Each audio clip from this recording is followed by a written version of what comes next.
Bonjour, bienvenue, je suis Martine Brisson et aujourd'hui, on va discuter d'une question qui revient de temps à autre, qu'on me pose souvent en fait.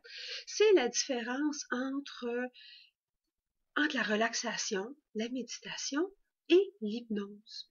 Parce qu'il y a quand même beaucoup de similitudes entre les trois. Hein? Les trois demandent de calmer l'esprit, d'arrêter le petit hamster qui tourne tout le temps.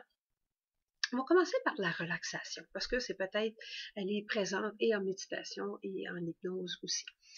Une simple relaxation, ça demande seulement ça l'amène juste un calme, justement, une relaxation.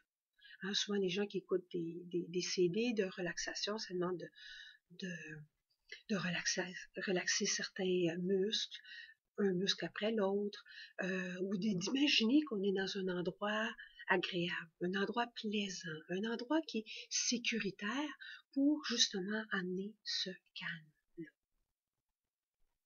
La méditation, ça amène aussi une relaxation, mais elle a un but différent. Le but de la méditation, en fait, est de faire abstraction de nos pensées, d'être libre de penser. Donc, si une pensée monte, parce qu'on a quand même 60 000 pensées d'une journée, il y a quelque chose qui va monter à un moment donné, aussitôt qu'on a une montée d'une pensée, c'est de simplement s'en détacher et de la laisser aller, tout simplement. L'hypnose, elle aussi, elle a quand même une relaxation, mais le but de l'hypnose, c'est de reprendre du pouvoir sur notre vie.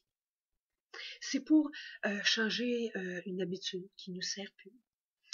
C'est pour augmenter l'estime de soi, augmenter la confiance en soi. C'est pour dealer avec des traumatismes du passé aussi. C'est juste pour faire des changements positifs dans notre vie. C'est sûr qu'on utilise souvent la relaxation pour atteindre ça. Et pourquoi qu'on utilise ça?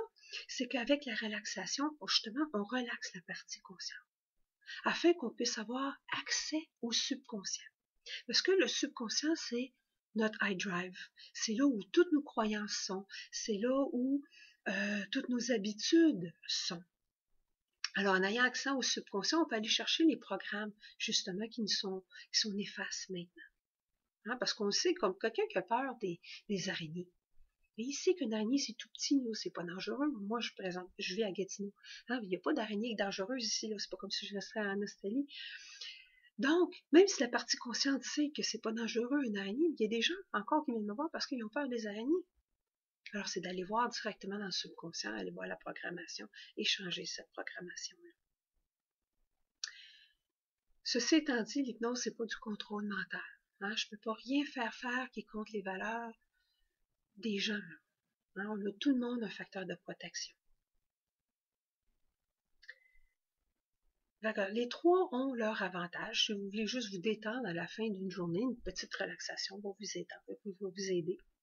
Si vous allez plus profondément dans cette détente-là pour amener justement le vide, vous pouvez utiliser la méditation. La méditation aussi, des fois, pour les gens qui sont habitués à faire des méditations, qui sont capables d'aller à des niveaux profonds de méditation, ça peut amener même à certaines réalisations. Hein? L'exemple le plus connu, c'est Alchimède, qui a fait une petite méditation dans son vin, je crois, a trouvé une nouvelle formule mathématique. Là, il a crié « Eureka !» OK? Donc, aussi, c'est utile. L'hypnose, elle, a pour but de vous aider en utilisant, encore une fois, souvent la relaxation, mais ça a pour but d'amener des changements positifs dans votre vie. Alors, j'espère que ça a démêlé un petit peu les différences entre les trois. Et sur ce, je vous souhaite bonne semaine.